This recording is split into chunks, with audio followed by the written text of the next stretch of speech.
更好咁掌握自己嘅健康，定期體檢係好重要。做得合適比做得多更加關鍵。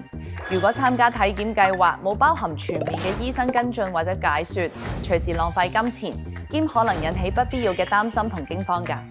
雖然都市人都好注重健康，但係對身體檢查唔少人都係一知半解。你覺得需唔需要定期做體檢呢？冇病冇痛就應該唔使做身體檢查啦。身體檢查就應該做得越多越貴，咁咪越好咯。體檢報告一切正常，應該就代表未來1年都冇事啦。就算有家族病史，做一般嘅體檢應該都夠啦。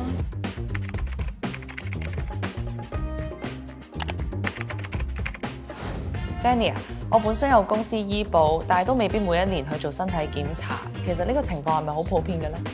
的確有唔少人都會忽略定期做身體檢查嘅重要性。其實定期做合適嘅 body check 可以幫我哋及早了解身體狀況，例如心臟病，甚至部分嘅癌症，都有機會早啲發現，早啲跟進。我都明白預防嘅重要性，但係萬一我真係驗到有問題嘅話，我又唔識得點樣處理。雲你好明白，單靠檢查係唔夠嘅，後續嘅跟進同支援都非常重要。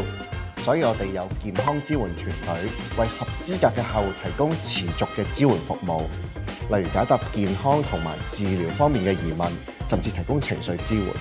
有多元化嘅保障同支援，就可以放心去做體檢啦。